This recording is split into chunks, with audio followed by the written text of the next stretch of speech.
4 years is a long time to be dead to the world. That was how long they told Petty Officer Rachel Voss that her dog was gone, and that was how long she believed them, until the night a starved and broken German shepherd named Bishop heard her voice carry across a snowfield in the Montana high country and dragged himself half a mile on 2 working legs to lay his head against the boots of the only human who had ever kept a promise to him. She had come to that valley to disappear. What she found instead was a wound in the shape of a dog, and inside that wound, a secret that a very respectable man had buried under new snow and clean paperwork, hoping the cold would keep it forever. It didn't. Some things claw their way back, and some things, once they have clawed their way back to you, will not let you go on pretending you were only ever a bystander to your own life. Here is what you should know about Rachel Voss before the snow starts, because everything after depends on it. She was 34 years old that winter, and she had spent 11 of those years in the Navy, the last 6 of them as one of the few women to serve as a handler on a special operations canine team. She measured the world in distances and consequences, the way people do when they have learned that a careless step can end a life, that a door left open a half-second too long can undo a year of caution, that hesitation and haste kill in equal measure and only judgment lives. She had a bad left knee that predicted weather better than any forecast, a scar under her jaw she never explained, and a habit of standing in doorways so she could see the whole room, so that no part of any space she occupied could get behind her without her knowing. She carried always, in the chest pocket of whatever coat she wore, a single brass tag worn smooth from her thumb. It had a name stamped on it. The name was Bishop. She had rubbed the letters half away over 4 years, the way grief works a thing down to almost nothing. And still it weighed more than the coat. Still it dragged at the seam of the pocket like it was made of something heavier than brass, like it was made of everything she had refused to say out loud. Grief, she would have told you if she told anyone anything, is a kind of safety. It is a house with the doors locked from the inside. You call it wisdom. You call it being careful. You tell yourself you are protecting the people around you from the sharp thing you have become, when the truth is simpler and uglier, and the truth is that you are hiding. Rachel had gotten very good at hiding. She had bought 40 acres at the dead end of a county road nobody plowed, an hour past the last town with a stoplight, and she had told the realtor she wanted a place where she could hear herself think. What she meant was a place where nobody would hear her when she couldn't. What she meant was a place where the silence would match the silence she carried, where the emptiness outside would agree with the emptiness inside, so that at last there would be no seam between the two. No place where the world tried to reach in and touch her and failed. The cabin had come with a wood stove that ate a quart a week, a well that froze if she forgot to run the tap, and a view of a broad white bowl of a valley that ran up to black timber, and above that, mountains that turned the color of old bruises at dusk. She had been there 5 months. She had spoken aloud to another living human, maybe 9 times, and 4 of those were to the old man who ran the feed store, and one of those 4 was an argument about the price of a bag of oats she didn't even need, an argument she had picked, she understood later. She heated soup from cans and ate it standing at the window. She split wood until her shoulders ached, because the ache was clean and it belonged to her. She let the phone in the drawer go dark and did not charge it for days at a time. She was, by every measure she could name, doing exactly what she had come there to do, and it was killing her so slowly that she had mistaken the dying for peace. The night it started, the storm came down off the ridge the way storms do in that country, not as weather, but as a thing with intention.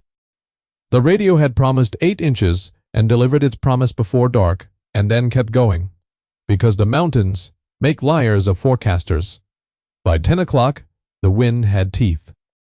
It found the gaps in the cabin logs and sang through them, a thin animal note that rose and fell, and it pressed against the windows until the old glass flexed, and it drove the snow sideways, so that the porch light showed nothing but a churning white swarm with no bottom.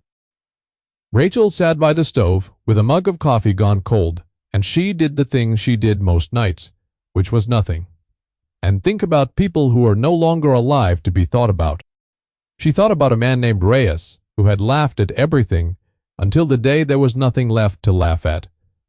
She thought about the weight of a folded flag, which is a strange weight, heavier than the cloth has any right to be. And she thought, as she always eventually did, about a dog, because the dog was the one she could not forgive herself for, the one she had left as she told the story to herself, the one she had not been there to save. She would tell you later that she almost didn't go out. That is the part that undoes her. Still, when she thinks of it, that she almost didn't go. The wind had been screaming for an hour, and screaming wind hides every other sound, and it would have been the most natural thing in the world to hear nothing, to bank the stove, and go to bed, and wake to a foot of fresh snow, and never know. To live the rest of her life not knowing, which is its own kind of death, the small daily death of the door you did not open. Instead, in a lull between gusts, when the wind drew its breath the way even a storm has to, she heard something under it. Not a coyote. She knew coyotes, their yipping laughter, their loneliness thrown at the moon. Not the wind in the pines. She knew that too, the long grieving hush of it. It was lower, and it came in a rhythm. 3 long, 1 short, 3 long, 1 short, and it stopped, and it came again, and her whole body knew what her mind refused, the way a hand knows a stove is hot before the brain forms the word. She stood so fast that coffee slopped across the floor, a dark ton of it spreading over the boards, and she did not look at it. Here is a thing about a working dog and its handler, that people who have not lived it cannot understand. You do not train a signal into a dog like you train a trick. You build it into the animal like you build a load-bearing wall, over years, in the dark, in the rain, when it matters and when it doesn't, until the dog and the handler share a single nervous system with 2 bodies. Rachel and Bishop had a call and an answer. When she was pinned down or separated or blind in smoke, she gave it, and he found her. 3 long, 1 short. It meant here, it meant come. It meant I have you, and you have me, and neither of us dies alone. They had made it together over hundreds of hours in fields and warehouses and the sour dark of buildings that might or might not have men in them, and it had become as much a part of her as her own pulse, and she had not used it in 4 years because there was no one left to answer, because the sound of it in her own mouth was unbearable, because a call with no answer is the loneliest noise a human throat can make. Someone was answering. She was out the door with her coat half on and a headlamp bouncing before she had finished telling herself it was impossible. The cold hit her like a flat hand across the whole front of her body, a shock that drove the breath out of her and then dragged it back in as a knife. The snow was past her boot tops in the first 10 steps, and past her knees by the time she cleared the woodshed, and the wind took the beam of her headlamp and shredded it into a useless white swarm that gave back only the falling snow and a sense of a world that ended 2 feet from her face. She stopped. And she made herself stop, because a dead handler helps no one, because panic in the cold is just a faster way to lie down and never get up. And she listened, and she cupped her hands, and she gave the call herself, 3 long, 1 short, her voice cracking on the short, because she had not raised it in months, like a hinge that had rusted shut being forced. And out of the white came the answer. Closer, now, and under it a sound she would hear in her sleep for the rest of her life, a sound like a body being pulled across snow, a wet dragging, uneven, stopping and starting, and a breathing that had blood in it, a wet rattling labor that no healthy thing makes. She found him 30 yards from the tree line, and for 1 horrible second she did not believe her own eyes, because the animal in the snow could not be a dog. It was too thin, too ruined, a rack of ribs under a coat matted and frozen into spikes, the hip bones standing up like 10 poles, the spine a visible chain. Its back half wasn't working, the 2 hind legs dragging in a trench it had carved with its own weight for what she would later measure as most of a mile, a long dark furrow in the snow that ran back toward the timber and told the whole story of the last hours of an animal's will. But the head came up. The head came up out of the snow and found her swinging toward the sound and the smell of her, and two eyes that she had looked into 10,000 times looked into her again. Cloudy, now sunk deep in the skull, and the mouth opened and made the short, one broken syllable of it. And then the animal put its head down on the toe of her boot, as if to say, I found you. I told you I would find you. I never stopped, and it stopped moving. She did not scream. Screaming was for people who still believed the worst thing could be undone by noise. She dropped to her knees in the snow, and she got her hands under him, feeling the way the body gave, the terrible lightness of it. And he weighed nothing. He weighed like a memory. He weighed like the difference between the dog she remembered and the thing that had crawled to her feet. And the fog of it hung in the light of her lamp and was torn away by the wind, and then she carried him back through the storm the way she had once carried men, close against her chest, feeling for breath at her throat, counting it, because counting is the thing you do when the alternative is to feel.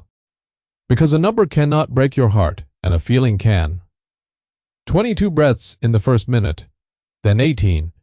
Weak, but there, each one a small wet negotiation with death. She fixed her eyes on the porch light, a smear of yellow in the swirling dark, and she walked toward it, and did not let herself think about anything but the next step and the next breath at her throat. She kicked the cabin door open and laid him on the floor by the stove, where the coffee she had spilled had already begun to freeze to the boards. And she stripped off her coat and wrapped him in it, tucking the brass tag against her own chest by reflex. And she saw, in the good yellow light for the first time, exactly what had been done to this dog. It had not been a fall. It had not been a wild animal. The wounds on his flanks were straight and deliberate, the marks of something that measures, healed and reopened, and healed again, in a pattern no accident, makes the geometry of a thing done on purpose more than once. And around his neck sunk into the fur so deep the skin had grown up around it in an angry welt, was not the collar she had buckled on him the last morning of his life 4 years ago. It was a thin band of dull metal with a small hard node fixed to it, a thing that did not belong on any animal, a thing that had been put there by a person who thought of a dog as equipment, as a line in a ledger, as a unit, and Rachel Voss, kneeling on her own floor with her dead dog breathing under her hands. The first was that everything she had been told 4 years ago was a lie. The flag and the file and the words, killed in action, all of it, a clean story built over a dirty one. The second was that somewhere, close, was the person who had told it, and that person did not yet know that the snow had given something back.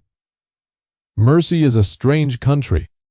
You think you are the one who arrives to save, and you find out you are the one being carried home. She would not have the words for that yet. That night she had only her hands and her counting and the long dark hours of a storm, and a dog that had crossed 4 years and half a mile of snow to keep a promise she had stopped believing in. She stayed on the floor beside him until the wind finally lay down near dawn, her thumb working the smooth brass tag in her pocket. And she did not sleep, and she did not cry. And somewhere in that long night the locked house of her grief opened a single door it had kept shut for 4 years. And something that was not quite hope, but was in the same family, lay down in the space that made by first light. She knew she could not save him alone. She knew, too, that the moment she brought another person into this, she was choosing something, and she did not yet know what it would cost. Morning came gray and merciless the way mountain mornings do after a storm. All glare and no warmth, the valley below the cabin turned into a single sheet of light, so bright it hurt to look at, the world scrubbed clean and indifferent. And Rachel had not moved from the floor except to feed the stove and to trickle warm sugar water between the dog's teeth from the corner of a rag, a drop at a time, counting each swallow. He had taken 41 swallows through the night.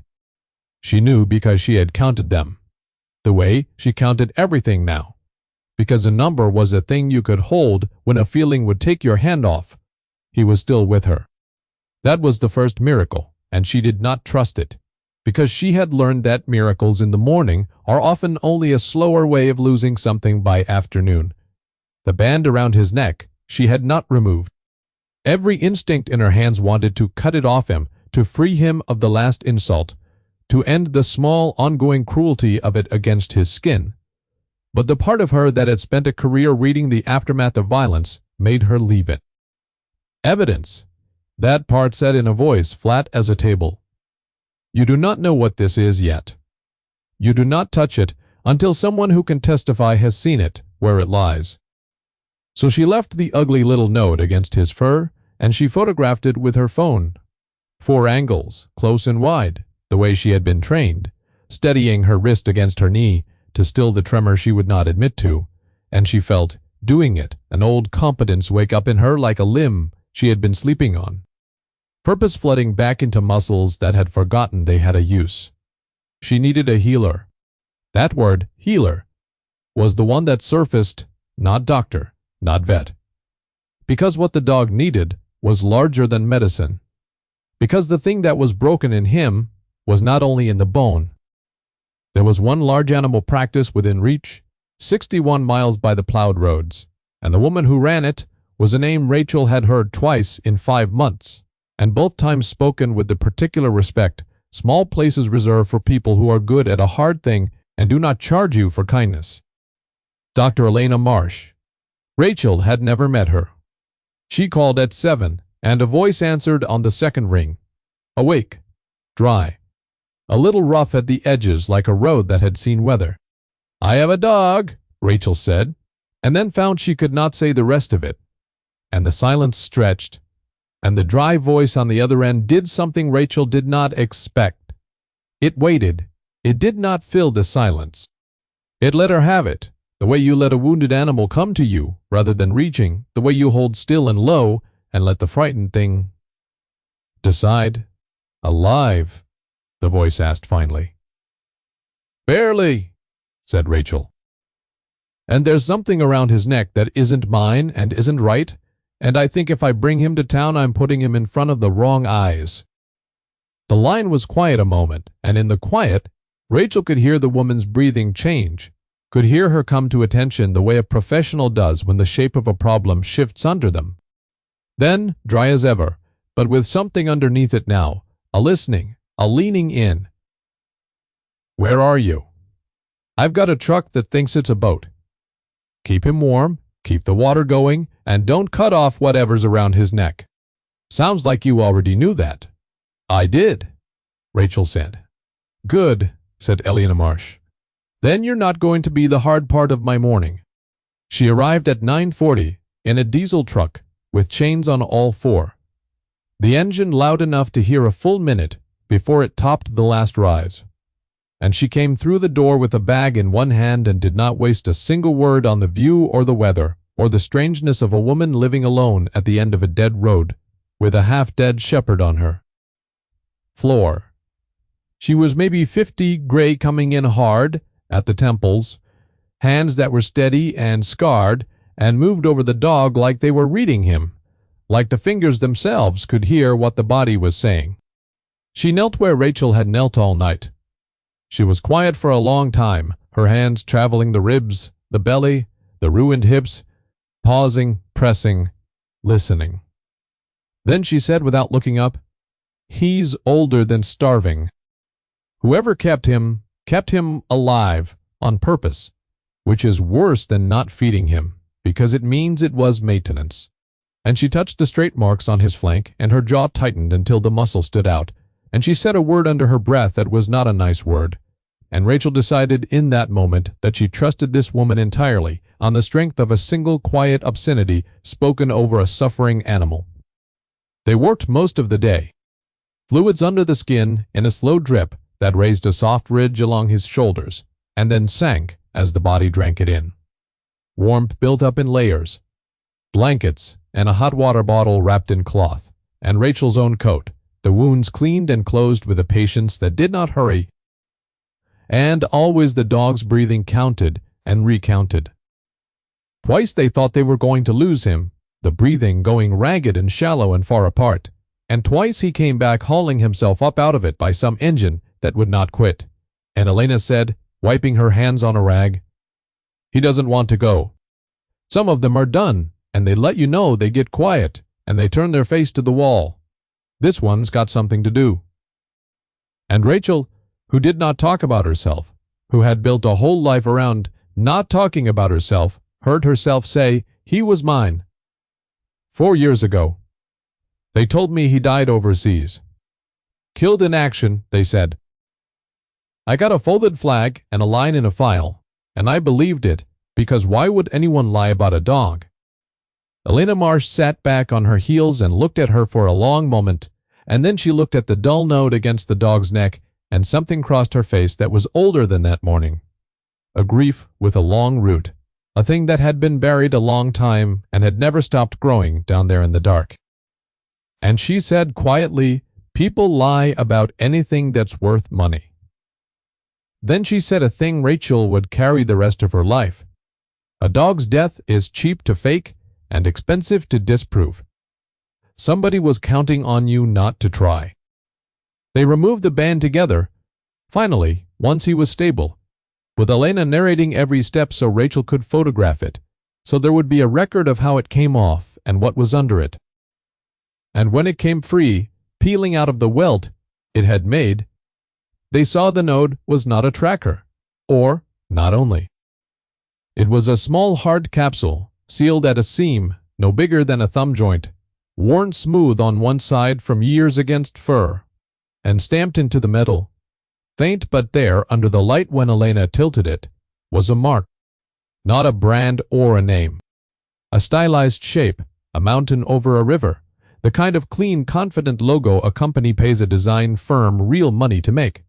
The kind of mark that goes on letterhead and banners in the sides of buildings, and under it a string of numbers and letters that meant nothing to either of them and clearly meant everything to someone. Rachel had seen that logo. She sat with the thing in her palm and made herself remember where, work backward through 5 months of near-total isolation for the one time. Her eyes had crossed it, and it came. The way memories come when you stop chasing them. On a banner. A charity banner. Strung across the main street of the town with the stoplight over a fun run for wounded veterans. Sponsored by a name everyone in the county spoke. The way you speak the name of a man who has given the library a wing and paid for the ambulance. Halverson. Gregory Halverson. Land, cattle, a foundation, a face on a billboard shaking hands with a soldier, the soldier looking grateful and the man looking modest in a way that had been rehearsed in a mirror. A man who washed his hands before he shook yours and after, and smiled the whole time, a smile with nothing behind it but arithmetic. Here is what I want you to hold on to, because the story turns on it. Cruelty at scale almost never looks like cruelty. It looks like a foundation. It looks like a fun run. It looks like a clean logo of a mountain over a river, and a man in a good coat who has learned that if you give enough away in public, no one looks too hard at what you keep in private. The worst things are done by people who are very sure they are the good ones, and who have arranged the world so that everyone around them agrees, so that the applause drowns out the thing that would otherwise be screaming. A man like that does not hide in the dark. He hides in the light. He hides behind a very generosity that should have made him better, and it is the hardest kind of hiding to find, because to find it, you have to be willing to distrust the applause. You save something. That is the whole of it, sometimes. You do not set out to uncover anything. You are not brave. You are just a person on a floor with a wounded animal and a number to count, and the saving of the one thing in front of you turns out to be a thread, and you pull it because your hands are already there. And the whole clean surface of the world begins to come apart in your fingers, and under it is the rot. And there is no putting it back once you have smelled it. There is no unknowing it. There is only the long, hard road of what you do with the knowing. Elena stayed the night. Not for Rachel. For the dog, she said, in the tone of a woman who did not want to be thanked and would leave if you tried, and she slept 4 hours in a chair with her boots on and her hand resting on the animal's ribs, rising and falling with each breath, so that if the breath stopped, her own sleep would feel the absence of it. Sometime in the smallest part of the night, Rachel woke from the thin sleep of a soldier and saw her there, in the orange half-light of the stove, and saw that the dry, competent woman had a wetness on her face she was not aware of, or was pretending not to be, tracking silently down and disappearing into the collar of her shirt. And Rachel understood that Elena Marsh had a wound of her own, with a long root, and that it was tangled somehow with the mountain over the river, and she did not ask, because you do not reach for a wounded thing. You wait. You let it come to you. You keep still and low, and you let the frightened thing decide. In the morning the dog lifted his head on his own, and looked for Rachel, and found her, and thumped his ruined tail against the floor exactly once. A single dry knock of bone on board, and it was the loudest sound she had heard in 4 years. The dog they now had was not the dog Rachel had lost, and she had to make her peace with that before she could love him again, when she found she wanted to do more than she had wanted anything in a long time. The bishop, she remembered, had been a coiled thing, all forward, drive 100 pounds of purpose that could clear a wall from a standstill and land already moving, a creature so full of joy in his own competence that watching him work had been like watching water find its level. What lay on her floor, and by the 3rd day, on a blanket she had made him beside the stove, was old before its time and broken in the back, and terrified of the sound, a metal latch made, flinching at it every time so hard that his whole ruined body clenched, which told her something about what the last 4 years had been. Because a latch is the sound of a cage, and a dog does not fear the sound of a cage unless the cage was the whole world, unless the opening and closing of a latch had been, for years, the only weather he knew. But he knew her. That had not been damaged. Whatever they had done to him, in whatever place bore the mark of the mountain and the river, they had not been able to take the one thing built into him over years in the dark, and the rain, which was her, the shape and smell and sound of her, the call and the answer. On the 4th day, she gave the signal quietly, just to see, 3 long, 1 short, and he answered from his blanket without lifting his head, the short coming out of him like a sigh, worn thin but unmistakable, the wall still standing under all the ruin, and she had to leave the room, had to walk out onto the cold porch and stand with her hands on the rail and breathe until her chest stopped, trying to fold in on itself. Elena had gone back to her practice, because animals do not stop needing her for one woman's grief, but she came every 3rd day with the truck that thought it was a boat, and she brought fluids and food that could be kept down, and, on the 2nd visit, a name and an address written on the back of a feed receipt. There's a warden," she said, "fish and game. But he runs a wider beat than that out here, because there's nobody else to run it. Name's Doss. He is the most irritating honest man in 3 counties, and he will drive you crazy with procedure.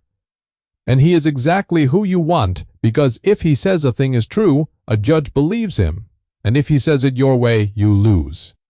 Do it his way, all the way through, even when it makes you want to put your fist through a wall."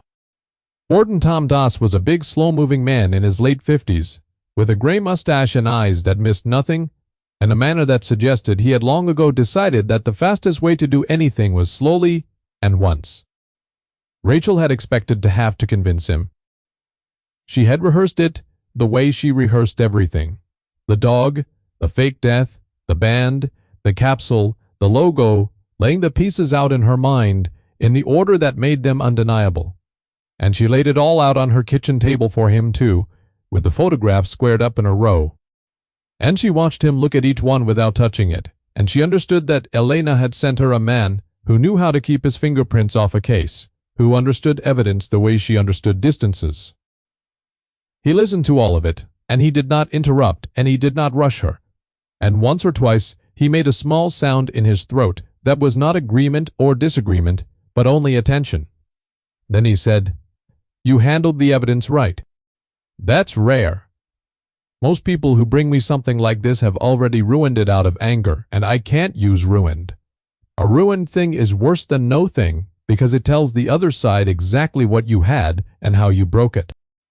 Then he picked up the capsule, still sealed, in a gloved hand he had produced from his coat without a word, and he turned it, and he found the logo, and his face did a slow thing, a settling, like a man recognizing a name he had hoped never to hear again in an official context.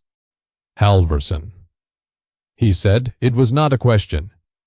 You know it, said Rachel. I know the foundation, said Doss. I know the fun run.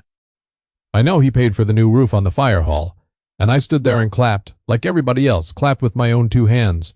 He set the capsule down carefully, exactly where it had been, as if the table itself were part of the record.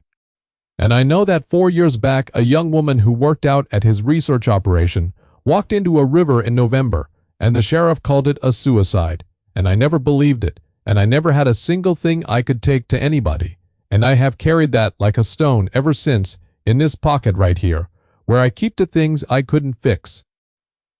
He looked up, and his eyes went to the dog on the blanket by the stove, and back to Rachel. What's in that capsule is going to a lab I trust, and not one he owns. And we are going to do this so slow it will make you want to scream, because the only way to catch a man who owns half the county is to give him nothing to buy and nothing to break. Do you understand me? Nothing to buy, nothing to break. Rachel understood him. She also understood, watching Elena Marsh go very still by the stove when Doss said the words, a young woman who worked out at his research operation, watching the stillness come over her like frost over glass, that the long root of Elena's wound had just broken the surface, and that the woman who walked into the river had a name, and that Elena had known her, and loved her, and had spent 4 years the way Rachel had spent 4 years in a locked house, calling it wisdom. Grief recognizes grief. It is the one thing that finds its own kind across any distance, across any silence, through any wall a person builds. That night, after Doss had gone with the capsule sealed in an evidence bag and a chain of signatures documenting every hand it had passed through, Elena did not drive home. She sat at Rachel's table, with a cup of coffee she did not drink going cold in her hands. And she told the story she had not told, the story she had carried alone for 4 years, because there had been no one who would believe it and no proof to make them. She told it about a young researcher named Claire who had come to work for the Halvorsen Foundation's animal program, full of belief, because the brochures said rehabilitation, said service animals for veterans, said a mountain and a river and a better world, and who had discovered that behind the brochures was a program that took working dogs the government had written off, dogs listed as killed, dogs like Bishop, and used them, kept them alive as maintenance, as Elena had said that first day for testing that had nothing to do with rehabilitation and everything to do with a contract and a margin, everything to do with money that flowed toward a man in a good coat. Claire had gathered proof. Claire had told Elena, who was her aunt, the only family she had left, that she was afraid, that she had seen the way certain people looked at her when she asked her questions.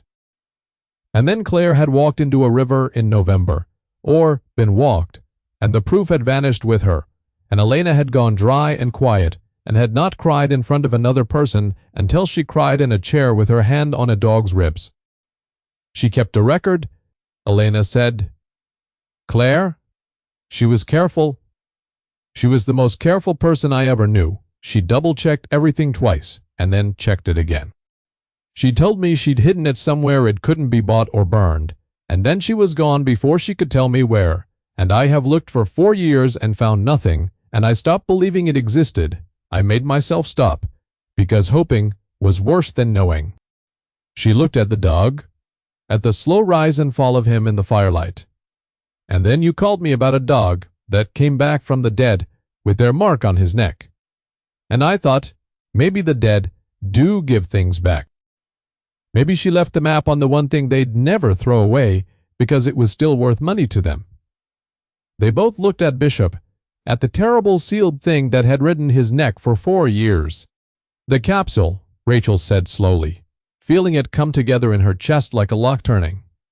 It's not a tracker, it's storage. It was. Doss's lab confirmed it 11 days later.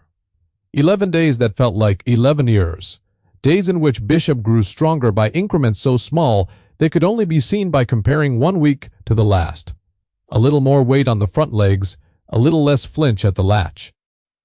What to the dog and to Elena on the phone, and even, God help her, once to the mailbox at the end of the drive.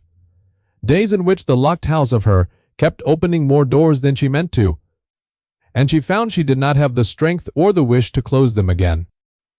The capsule held a small sealed drive, and on the drive, degraded but recoverable by patient people, in a clean room, was Claire's record, not all of it.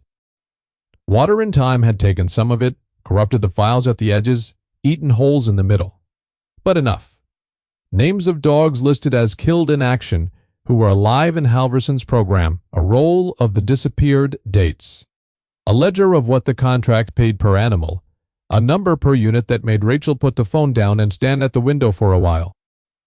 And Claire's own voice in a set of recordings she had made when she got frightened, describing what she had seen in plain, unhurried sentences, naming Gregory Halverson directly, saying on the last one, her voice steady the way the truly frightened get steady, all the shake burned out of it, and only the fact remaining, I'm probably already gone. And I need you to not let it be for nothing. It was not going to be for nothing. That much Rachel decided, sitting in the cold blue light of the screen, with Elena's hand gripping hers so hard it hurt both of them, listening to a dead woman ask them not to fail her, both of them making, without a word, the same promise back to the dark. But a man who owns half a county does not wait to be caught, and Gregory Halverson had ears everywhere, and a lab technician talks to a wife who talks to a friend who cleans the offices of the foundation, and the county was small and its secrets did not keep. By the time the recordings had been copied and Doss had begun the slow, careful work of building something a prosecutor could not lose, Halverson knew. He knew a dog had come back. He knew whose floor it had come back to.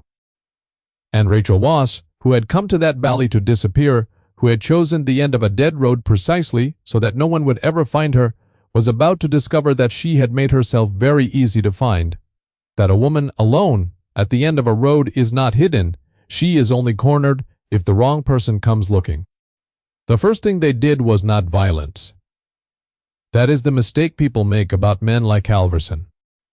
They do not start with fists, because fists are for men who cannot afford lawyers, and Halverson could afford a great many lawyers, whole floors of them. The first thing was a letter, delivered by a man in a clean truck, who left it in her box and drove away without meeting her eyes, backing and turning in her drive with the careful haste of a man who did not want to be there, and it was on foundation letterhead, the mountain over the river at the top, in embossed ink, and it was so courteous it made her skin crawl. It expressed concern. It had come to the foundation's attention that Ms. Voss had come into possession of an animal that was regrettably foundation property, an animal from a rehabilitation program, and while the foundation understood the emotional attachment that could form in such circumstances, it must insist on the animal's safe and prompt return, and it enclosed, generously, a check for her trouble. The check was for $4,000. 4,000, as if there were a number, as if the whole point of a man like that were not the belief that everything, in the end, has a number, and that his was always bigger than yours. She showed it to Doss the next day, driving the 61 miles herself, because she would not put it in the mail. He read it twice, slow, and set it down and said, "This is good. This is very good. This is him putting in writing that he claims the dog, and that the dog is from the program. He just tied himself to the thing on the drive, with his own letterhead, with his own foundation's name over the top. Do not cash it. Do not answer it. Let it sit and rot in a drawer, and we'll enter it into evidence when the time is right." And then he looked at her, and his slow face was not slow at all, was quick and hard behind the calm of it. "He also just told you he knows exactly where you live and exactly what you have. So from here, you don't go anywhere alone. You tell me every strange truck every set of tracks in your drive that isn't yours, and you understand that a man who writes a letter this polite is a man who has already decided that if the letter doesn't work, he'll do something that isn't polite at all. And he's already got the second thing planned while he's mailing the first. The letter did not work, so the something else came. It came at night, the way it always does. Rachel had learned in her career to sleep like a switch, all the way off and all the way on, with nothing in between. And she came all the way on at 3 in the morning because Bishop had come all the way on first. He could not stand well yet, but he had dragged himself to the door, and his ruined body was pointed at it like a compass needle finding north. And a sound was coming out of him she had not heard, low, continuous, a sound that started somewhere below hearing and rose up through his chest. The sound of a dog who has decided that something is going to have to come through him first, that, whatever it costs, it comes through him first. She was up and moving in the dark without a light, because light makes you a target and takes your eyes, and she stood to the side of the window the way you stand, cheek to the cold log, one eye past the frame, and she watched two shapes cross the snow of her yard, unhurried, confident, carrying cans that caught the faint blue of the snowlight. They meant to burn her out. Or they meant to burn the woodshed where they thought the dog might be kept. Or they meant only to frighten her, to leave a black ruin steaming in the snow as a message. And it did not matter which, because the intent was the same, and the intent was that a woman alone at the end of a dead road should understand that she was alone, that no one was coming, that the world she had run to would not lift a finger for her. What they had not counted on, because men like the ones who work for men like Halverson never count on it, was that she was not, in any sense they understood, alone at all. She had a dog at the door telling her the truth in the only language he had. She had a warden's number in her phone and a warden who slept with the radio on. She had a woman 61 miles away who would put the boat truck in the ditch to get to her, and not think twice. And she had 11 years of training that came up through her now, like groundwater, cold and clear, filling every low place in her that fear had carved. She did not go out shooting. She wanted to.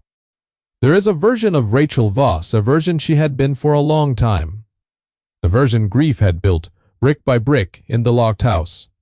Who would have gone out that door with everything she had and settled it in the snow. 2 shapes down and done, and become in the settling a little more like the thing she was fighting. A little more a person who solved the world with violence because violence was the tool she trusted. She felt that version rise up in her and put its hand on the latch, felt the old cold certainty of it, the terrible ease. And then the dog at the door made a different sound, a small sound, a whine that broke off in the middle. And it was not fear. It was her name in the only language she had. It was here. It was I have you and you have me. And it reached into the past and it pulled. And for 1 second, she was overseas, in the dark, in the smoke. The taste of concrete dust in her teeth, and a younger dog was pressed hard against her leg. All that coiled 100-pound life, leaning into her, keeping her from doing the reckless, brave, stupid thing that would have gotten them both killed, keeping her alive by being alive against her. And she heard herself, in the present, on her own cold floor, say the 3 grounding words she had made, without knowing she was making them. The stove, the dog, Elena's number.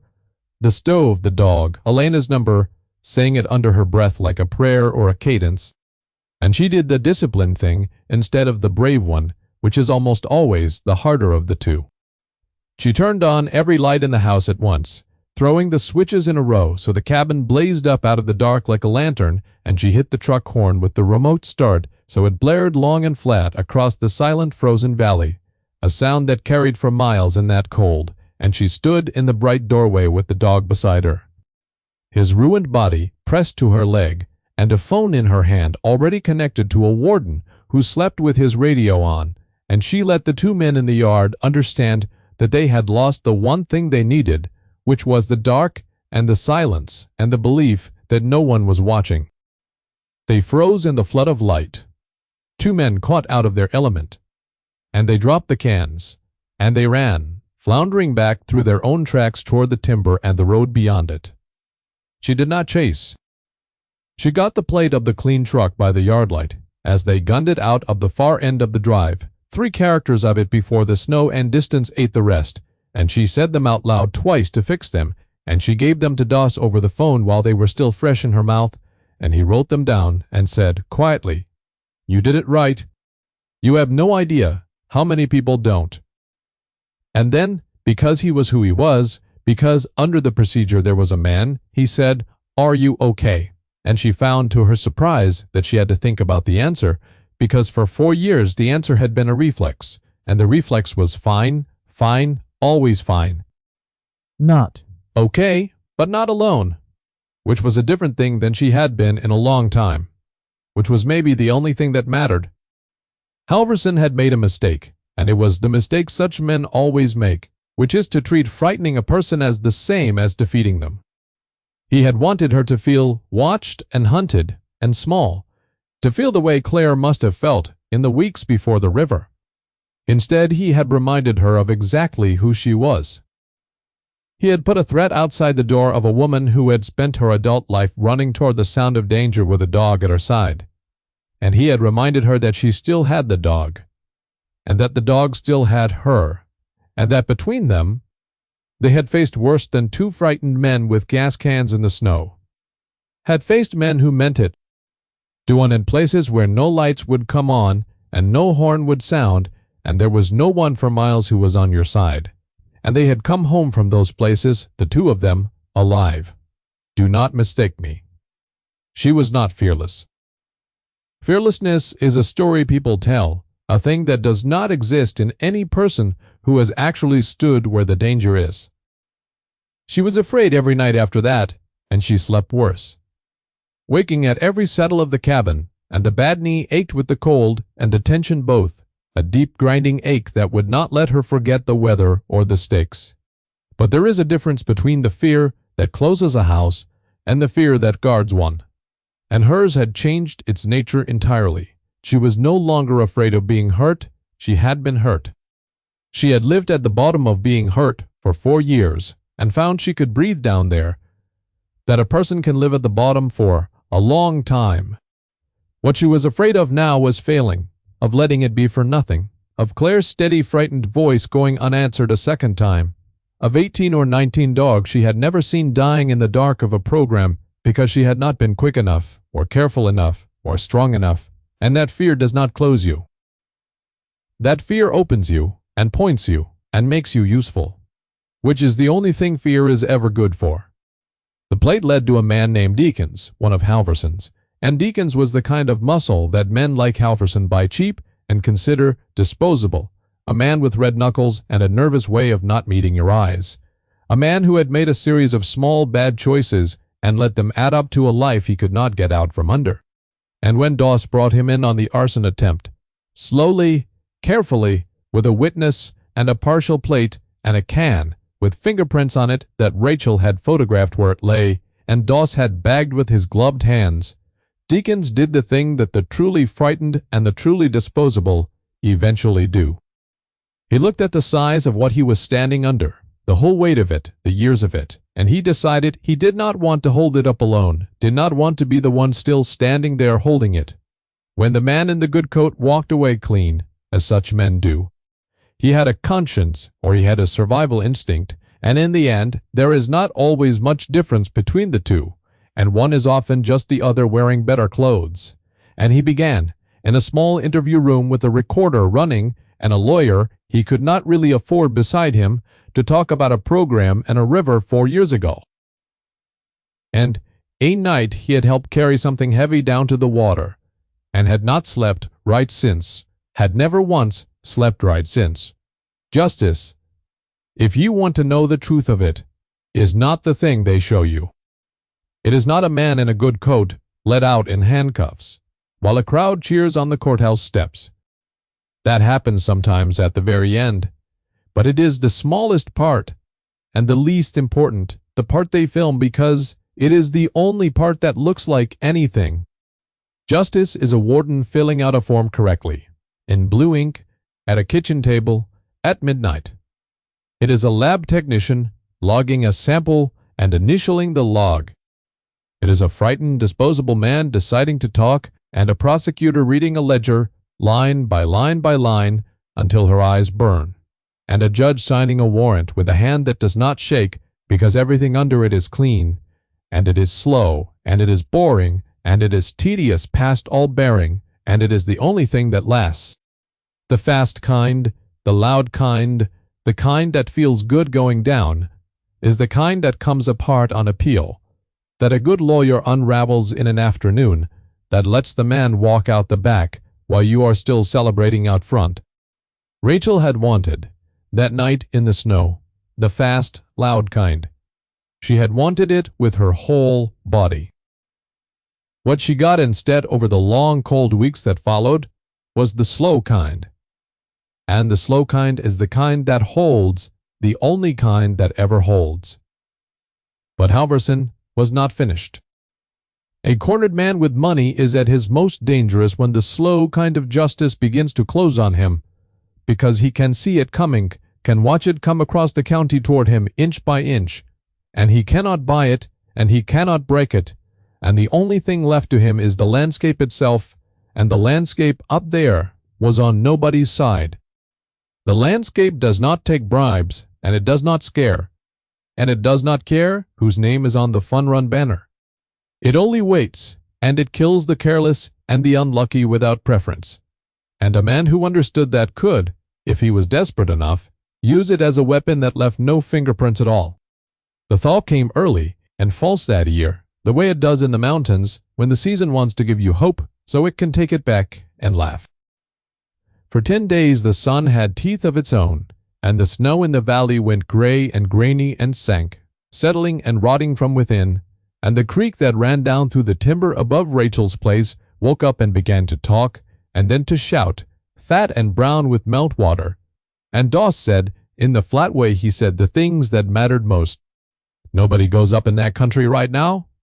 The ground's rotten, the creek's a river, and it's carrying trees whole, roots and all. Anybody who knows this country knows to stay off it. And Rachel understood him to be saying, without saying it, that a man who wanted to arrange one more accident in a place with a history of accidents could not ask for a better stage than a false thaw and a rotten mountain. That the landscape had just handed Gregory Halverson exactly the weapon he needed, the kind that a coroner writes up as misadventure. The last piece of Claire's record, the piece the water had taken from the drive, the piece that would turn a strong case into one that could not be lost no matter how many lawyers he threw at it, was not on the drive after all. Deakins gave them that, in the small room, almost as an afterthought, near the end of a long day of talking. Because he had helped hide it, and it had eaten at him along with everything else. Claire had been smarter and sadder than any of them knew. She had not trusted a single drive to survive people who could buy and burn whatever they liked, and so she had made a second copy, a physical one, paper, and a backup drive both, and she had sealed it in a hard case, and she had hidden it in the one place on all of Halverson's land that Halverson never went because he was afraid of it. An old failed mine added up above the creek in a black timber, a hole bored into the mountain with bad air and worse footing, and a history that the foundation had fenced off and forgotten and preferred not to speak of. She had told Deakins to help her carry the case up the trail. She had not told him why, and he had not asked, because you did not ask Claire, the things she did not offer. 2 weeks later she was in the river. It was up there. 4 years, and it was up there in the dark of the mountain, waiting, dry and sealed and patient as the dead. And now the creek was rising toward the mouth of it with the false thaw higher every day. And if the water got into that adit, the paper was gone, pulped and scattered and lost. And if the paper was gone, the case might hold anyway, on the strength of the drive and Deakins, and the letter, or it might not. And Rachel Voss, who had learned everything the hard way, knew that a case that might not hold is a case that lets a man like Halverson keep hurting things, keep his foundation, keep his billboard, keep his smile. Entirely and permanently done, with letting that happen in any world she had a hand in. Here is where the old Rachel would have gone alone. Here is where the version of her with the hand on the latch would have taken a headlamp and a rope and gone up the rotten mountain in the dark by herself to save the proof, because saving things alone was the only way she had ever done it, the only way she trusted, and because a part of her, the part grief, had built and furnished and lived in for 4 years. Believed that she deserved to do the dangerous thing, alone, that she was expendable, that it was fitting, even right, that she should be the one to risk the water. Because she had already decided, long ago, in the smoke, that her own survival was an accident she did not deserve. That part of her stood up now and reached for the latch one more time, and it was strong, and it was old, and it knew all her weaknesses, because it had made most of them. And this time, she did not just hear the dog. This time she looked at him. Bishop could walk now, badly, a rolling 3-legged gait that broke your heart to watch, and that he performed with a total lack of self-pity that shamed every whole creature around him, that made every complaint any of them might have had seem small and childish. He was watching her. He had learned to read her hand on a latch before she knew her own hand was there, and he was up, hauling himself off the blanket and dragging his ruined body between her and the door, planting himself there, and he was making the low, continuous sound again, the sound of a thing that would have to come through him first. And Elena, who had come with the bow truck the moment Doss put out word about the mine, who had driven the 61 miles in the dark without being asked, said, quietly, from the table, "You're not going up there alone." And Doss, who was already spreading gear across the floor and checking a coil of rope, said, without looking up, "Nobody's going up there tonight. We're going at first light, together, roped, with the 3 of us and no heroes. And we're going to get that case out of that hole the slow, careful way, one anchor at a time, because the fast way is exactly what he's counting on, and if you give a man what he's counting on, you deserve what you get." And Rachel Voss took her hand off the latch. And it was, though it did not look like anything, one of the bravest things she had ever done. That is the whole turn of it, if you want to know. Not the confrontation. Not the snow, or the creek, or the mine, or the man in the good coat at the edge of the water. The turn is a woman taking her hand off a latch because a broken dog and a grieving healer and an irritating honest warden had, without her noticing, over weeks of counted breaths and third-day visits and midnight phone calls, become a thing she was part of, a thing that made her decisions less lonely and therefore less stupid, a thing that had a name she would not have used, but that was, when you looked at it plainly, a family. She had come to the valley to be alone at the end of a road. She was not alone. She had not been alone since the night a dead dog dragged himself across the snow to lie on her boot, and the not being alone had crept up on her the way the thaw creeps up on the snow, from underneath, invisibly, until one day the whole surface of the thing you thought was solid gives way and there is water moving where there was only white. And now it was load-bearing. Now it held her. Now it kept her from walking up a mountain in the dark to die, usefully for a dead woman she had never met. They went at first light, the 3 of them and the dog, because Bishop could not be left and would not be left, and because Doss said, in a rare unguarded moment, as he clipped a lead to the dog's harness, that a dog who came back from the dead through the snow had earned a vote on how the story ended, and none of them argued, because it was true. They roped up at the tree line, checking each other's knots, the way people do who have learned the cost of a bad one, Rachel's fingers remembering the work without being asked. The creek was a brown, roaring thing below the trail, swollen out of its banks, carrying whole spruce trees like matchsticks, spinning them and slamming them against the boulders with a sound like distant collapse, and the sound of it filled the whole world so that they had to lean in close and shout to be heard. And the footing was exactly as rotten as Doss had promised, the snow gone punky and grainy over ground, so saturated it moved underfoot like something alive. And they went slow, the slow, careful way, one anchored solid while another moved, testing each step up through the black timber toward the fenced and forgotten mouth of the mine. And Halvorson was there. Of course he was there. He had come the fast way, the night before, alone except for a second man, because a man like that does not believe in the mountain. The way the mountain believes in him, does not think the rules of rotten ground and rising water apply to a man who has never in his life been told no by anything he could not buy. He had gotten to the mine first, and he had the case, Claire's case, the sealed hard shell of everything he was and everything he had done, in his gloved hands at the crumbling mouth of the adit, and he meant to put it in the creek and let the false thaw do to it what the November River had done to Claire and finish it, close the last hole in the story, and be forever. The man on the billboard shaking the grateful soldier's hand. He turned.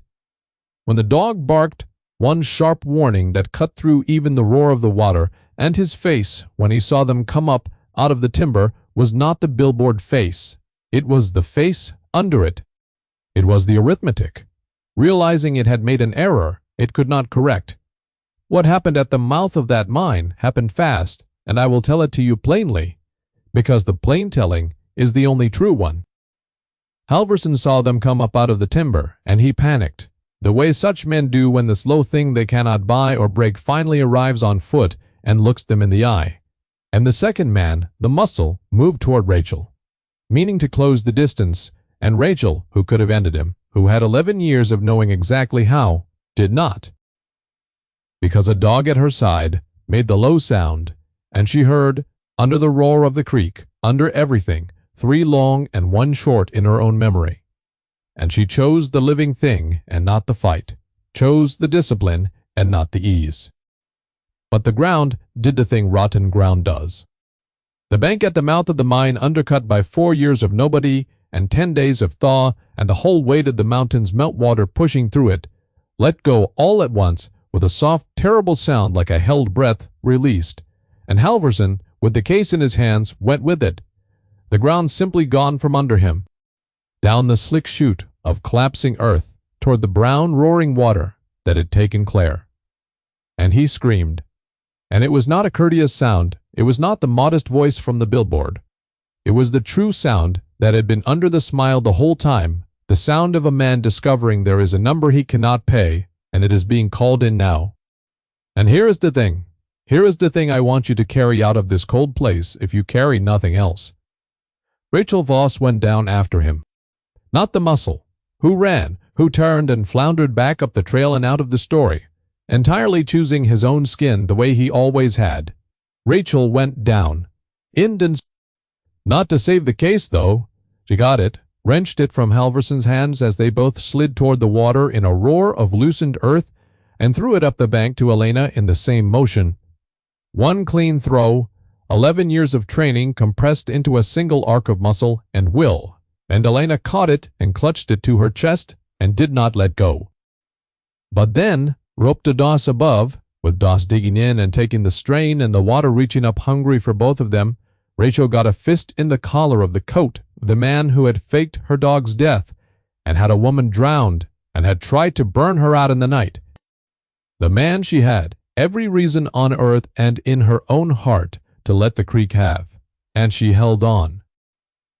She held on to Gregory Halvorson over the water that he had used to erase a human being, and she pulled, her bad knee screaming, her shoulder wrenching, and Doss pulled from above, hauling the rope hand over hand, and the dog stood at the top of the bank and barked the whole time, in a voice that carried over the flood, calling them back. And between the 3 of them and the dog, they dragged the worst man in the county up out of the river he had thrown a good woman into, alive, coughing and clawing at the mud, alive, because Rachel Voss had decided somewhere in the long nights, with her hands on a broken dog, that she was not going to become the thing she was fighting, that mercy under fire is the only kind that means anything, that anyone can be merciful when it is easy, and it is only mercy when it costs you the exact thing you want most in the world. And she wanted him in that river more than she had wanted anything since the day they handed her the folded flag. She wanted him to drown. She told me that plainly later, with no shame and no drama, as a simple fact of what a person is. She wanted it with her whole body, wanted the water to take him and roll him under and give him to Claire. And she pulled him out anyway. And that is not weakness. That is not softness. That is the single strongest thing I know of a human being doing. And it is the thing that separated her, finally and forever, from the men she fought, that put a wall between her and them that could never come down. Because they would never in their lives have reached back for a hand they hated, and she did. And knowing she could is the thing that let her live afterward in her own skin. They got the case out.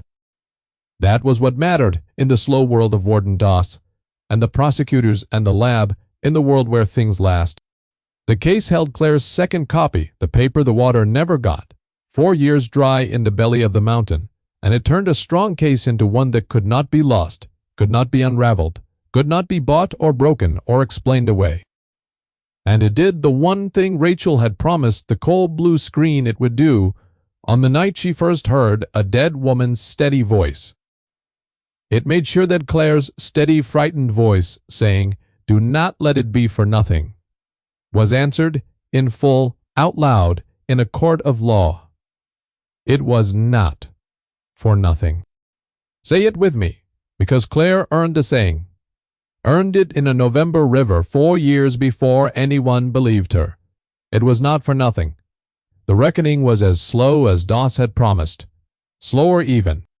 Halverson had his lawyers, whole floors of them, and they fought every inch of it, and there were delays and motions and continuances, and a year and more of the tedious grinding machinery that men with money can operate against justice, wearing it down, betting that everyone else will tire first. And Rachel sat through it, day after great courtroom day, in a hard chair in a flat room, and it was boring, and it was exhausting, and there were mornings she did not think she could make herself drive the miles to do it again. And it was in the end victorious. Not with a cheering crowd, but with a foreman rising in a flat, quiet room and reading a single word off a slip of paper. And a man in a good coat learning that there was, after all, a number he could not pay. A fact he could not smile past, a river that gave something back after all these years. The foundation was dissolved, its accounts frozen, and its assets scattered to the people it had wronged. The dogs in the program that were still alive. And there were more than Rachel could bear to count, and she counted them anyway. Every one, all 19, were pulled out and examined and placed and cared for, given the slow, patient work of becoming animals again instead of units. And a young researcher named Claire, who had walked into a river in November because a man decided she was a problem with a price, had her death called by its true name at last, in the record where it would stay, and her Aunt Elena, who had gone dry and quiet for 4 years, stood up in that flat room and heard a judge say the true name out loud, and did not go dry and quiet any more.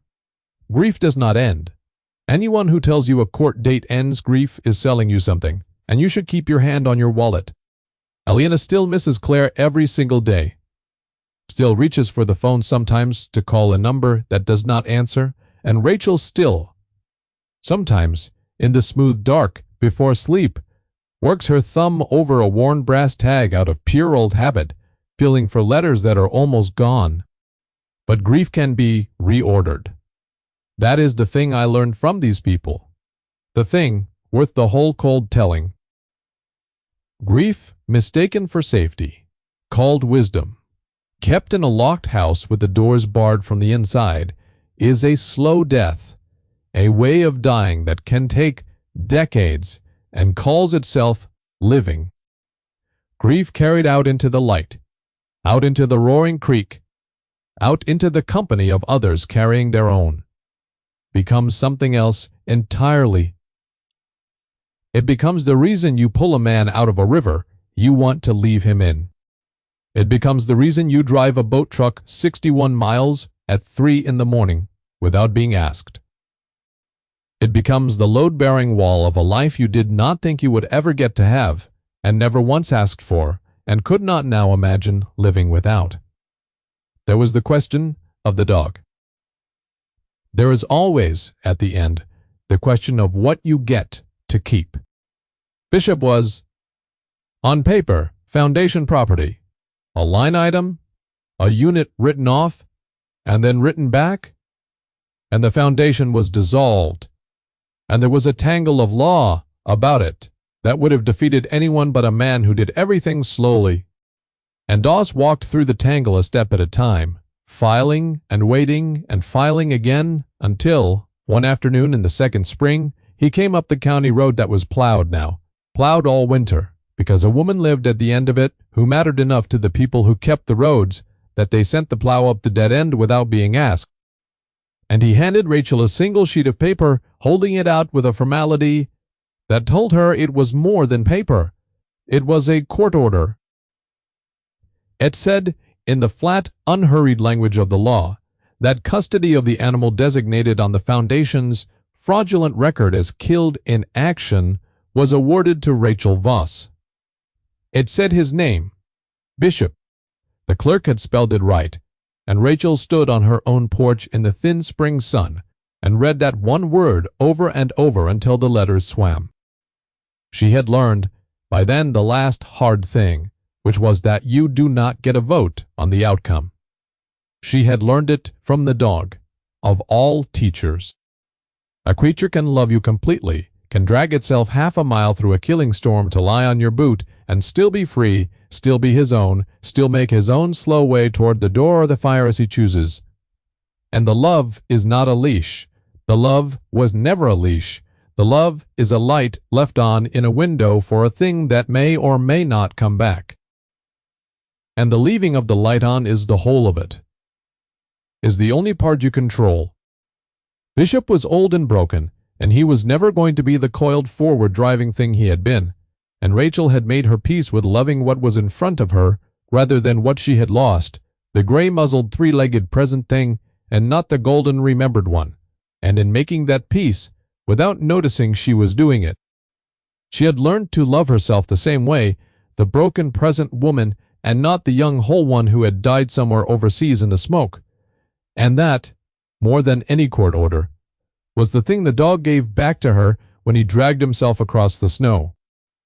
He gave her back permission to be what she was now and to call it enough. A season later, and then another. And here is where the story leaves them. Because stories have to leave people somewhere, and this is the place to do it, with the light on.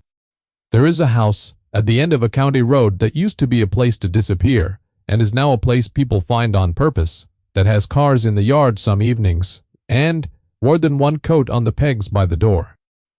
There is a fund with an awkward earnest name run out of Elena's practice that pulls working dogs the world has written off and given up and filed away, and gives them the slow, patient care that turns maintenance back into a life, that teaches a body it does not have to fear the latch anymore, and it is named for Claire, and 19 dogs and counting have come through it, and every one of their true names is written by hand in a book that Rachel keeps on the shelf by the stove, because she counts the living now, carefully, deliberately, as carefully as she once counted only the dead.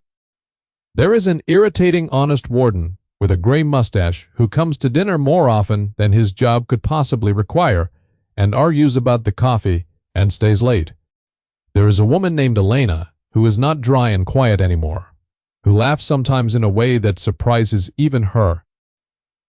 There is no romance in this, and I want to be clear about that, because the world is quick and lazy and wants to make every warmth between people into that one thing, and this is something rarer, and I think stronger and harder to come by.